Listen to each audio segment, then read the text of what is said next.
وہ آنکھوں کے تارے ہوتے ہیں، یہ میری جاسوسی کرتا ہے، مجھے خبریں دیتا ہے، ان پر لوگ بڑی بڑی شفقتیں کرتے ہیں، تو یہ انداز ٹھیک نہیں ہے۔ ہاں کسی وقت اگر کسی بات کا کسی جگہ بتانا اصلاح کے لیے ہو کہ یار بہتری ہو جائے گی میرے کہنے سے، اس بات کی اصلاح ہو جائے گی، تو اصلاح کی نیت سے مقدور بھر ضرورت کے مطابق کسی بات کا کرنا، اور ایسے شخص سے کرنا جو اس کی اصلاح کر دے گا، جو بہتری کر دے گا، اس کے لیے علماء نے گنجائش لکھی ہے۔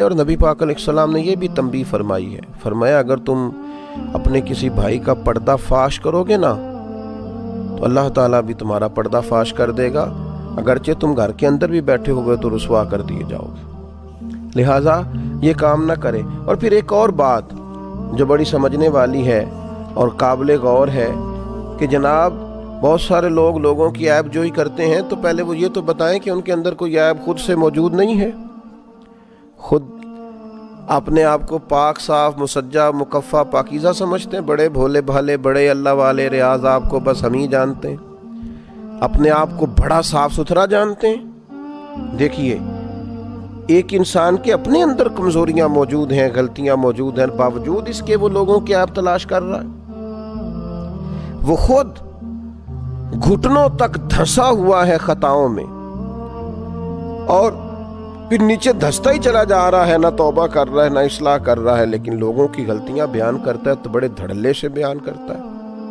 اور ڈھیر سارے سوسائٹی میں لوگ آپ کو ملیں گے جو باتیں کر رہے ہوتے ہیں لیکن از خود بھی ان کے اندر بڑی کمزوریاں پائی جاتی ہیں۔ نبی اکرم صلی اللہ تعالی علیہ وسلم نے ارشاد فرمایا، جب تم اپنے کسی ساتھی کے عیب ذکر کرنے کا ارادہ کرو نا تو پہلے اپنے عیبوں کو یاد کر لیا کرو، اپنے اوپر پہلے غور کر لو۔ برے بندے نو لبن ٹوریا تے جاگ تے ملیا نہ کوئی، اپنے اندر چاہتی پائی تے میتھوں برا نہ کوئی۔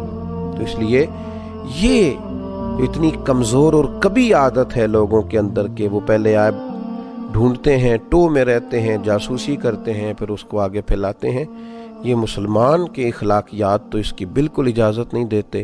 اللہ تعالیٰ سمجھنے کی توفیق عطا فرمائے۔